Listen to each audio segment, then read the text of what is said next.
Barack Obama is the perfect Trojan horse. He makes the people feel like they finally have a place at the table, even as he betrays them. I won't have to worry about paying my mortgage. Oh, it's such a blessing to see you, Mr. President. Thank you for taking time out of your day. Never in my life would think that this would ever happen. Sadly, many Obama supporters can't see what's right in front of their faces because they've already invested their very identity in this artificially created cult movement. Throughout history, it has happened over and over again. People turn their intellect over to cult of personality mass movements, and it's happening again. The evidence presented in this film is documented fact, and those that ignore what history has taught us do so at the peril of us all. As frightening as the information in this film is, there are many things we can do to stop the globalist agenda dead in its tracks. First, we expose the cult of Obama for what it is, a sad hoax. Next, realize that we are all being propagandized 24/7. Investigate all information for yourself, be it political parties, the media, or this film. Be aware of the tricks that the elite use, like the staging of false flag terror attacks and other crises. Rediscover the Constitution and Bill of Rights. Promote a culture of true liberty. There is a reason the internationalists are attempting to destroy the sovereignty of all 50 states. They know it is one of the biggest threats to their domination. The federal government has been completely hijacked by foreign interest, and more than 25 states have recognized this fact and are moving to block the New World Order at the state level by declaring their 10th Amendment powers. But most important of all, there is a huge awakening taking place in the United States and across the world against the globalist agenda. Free people everywhere are joining together and saying no to corruption and tyranny and no to world government. This is the center of endurance, and endurance is what wins wars. Not how many people you kill, but how long can you endure? George Washington lost almost every battle he had, but he endured. He out-endured the British, and that's how the battle was won, endurance.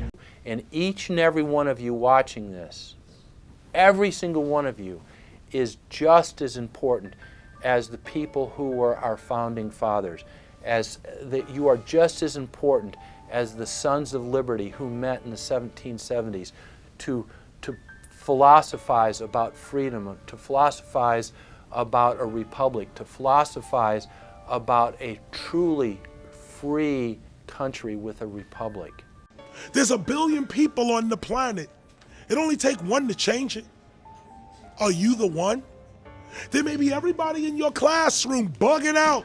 Your whole school may be on fire with kids wilding, bringing guns at, but are you the one? Nature has a way of abundance. Nature puts out a lot of stuff looking for the one.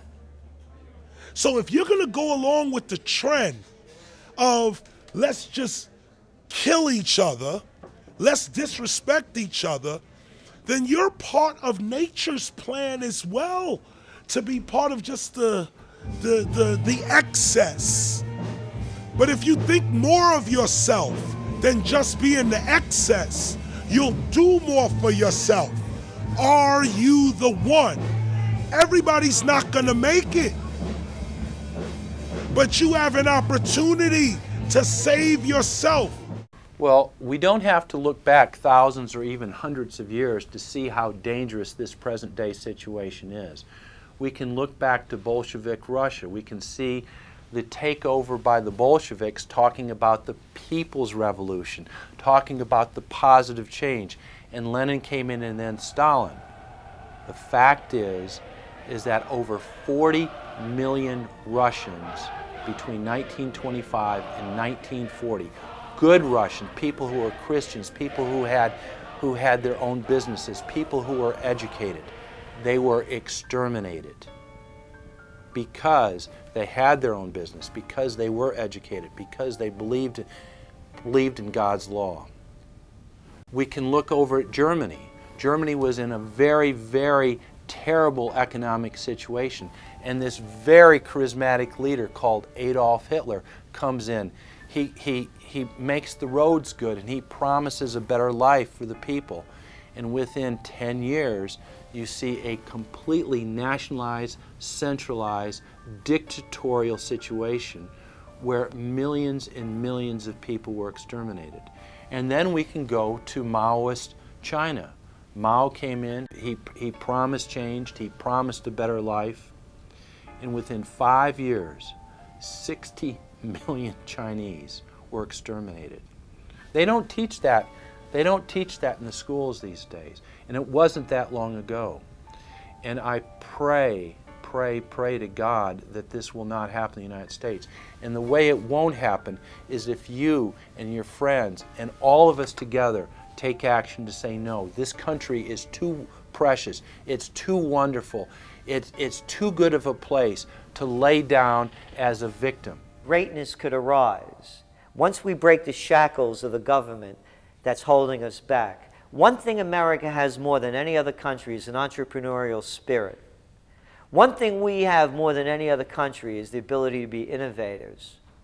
You know, if I was born in Italy, I wouldn't be the trend forecaster I am today because I would have been locked into a culture of thinking one way. We have that freedom of expression and freedom of thought that could free us to create greatness again if Big Brother doesn't come down on us harder. Humankind is at a historic crossroads.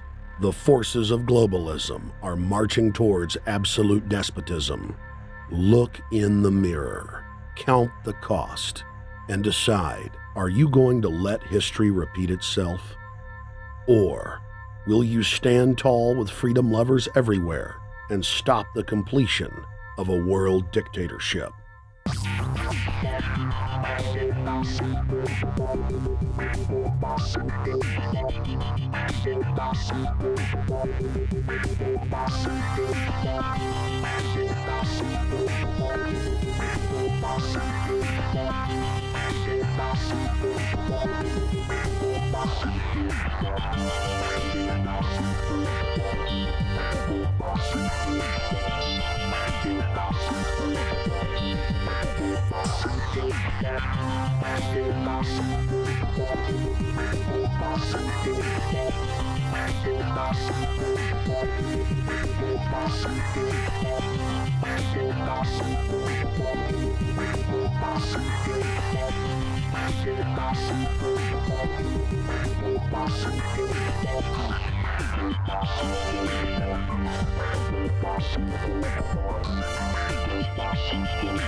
Global